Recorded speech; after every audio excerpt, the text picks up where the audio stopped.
Ito ay repeat offender. Ang ibig sabihin lang nito, itong taong ito talagang may criminal na tendency.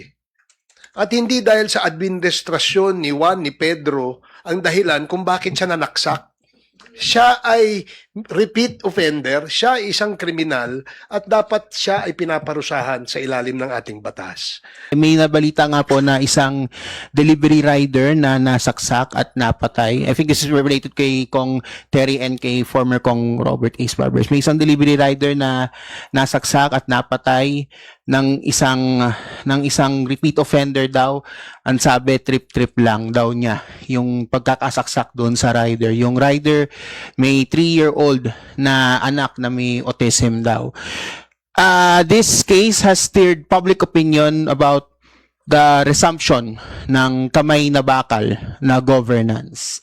Marami nagsasabi na hindi daw it's an example daw to of the current situation sa crime na nangyayari sa Pilipinas na what I'm seeing right now is namimiss nila yung Duterte style of governance. Your comments po. Nagulat ako dun sa sinabi mo. Anyway,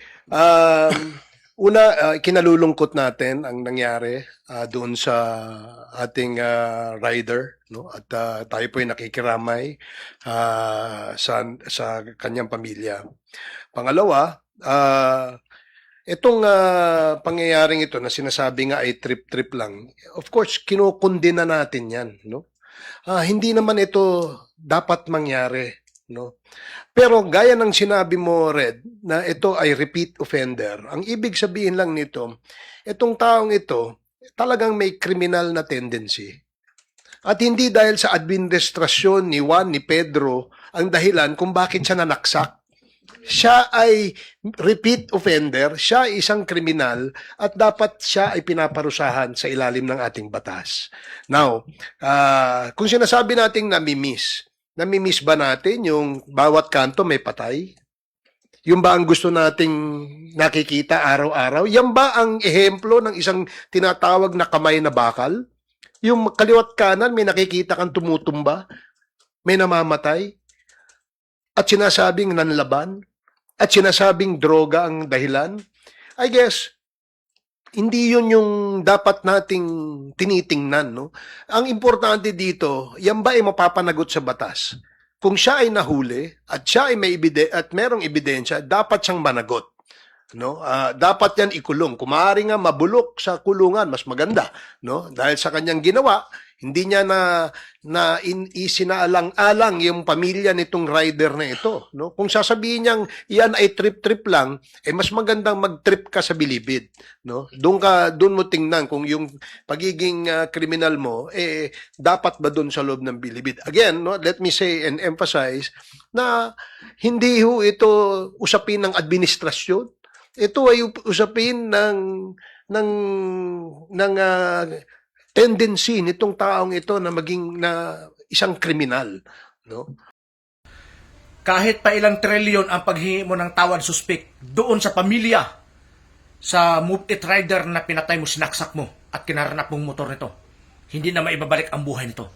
Alam mo ba kung gaano kakakawawa ang anak nito na special child na naiwan? Wala na itong mama kasi ang mama nito is bago lang namatay. Tapos sinaksak mo pa, pinatay mo pa yung papa nito. Ngayon, tuloy inasahan ng batang yun.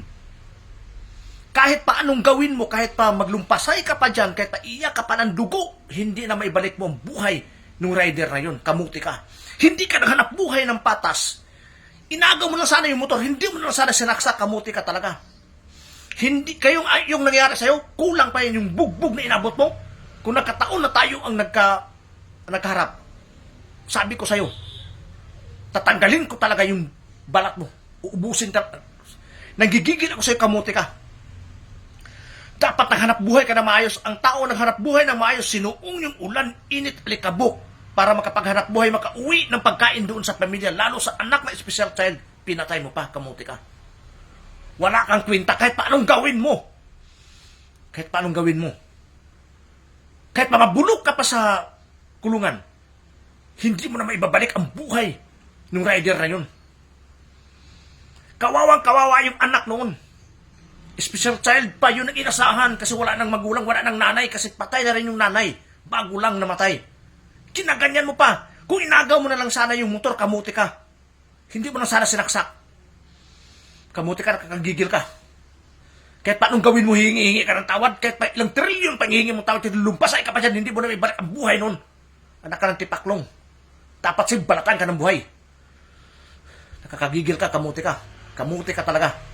Kayong lahat ng mga salot sa lipunan, pag tayo mapang-abot, sabi ko sa inyo, hindi kayo paabutin ng persinto. Mga kamuti kayo.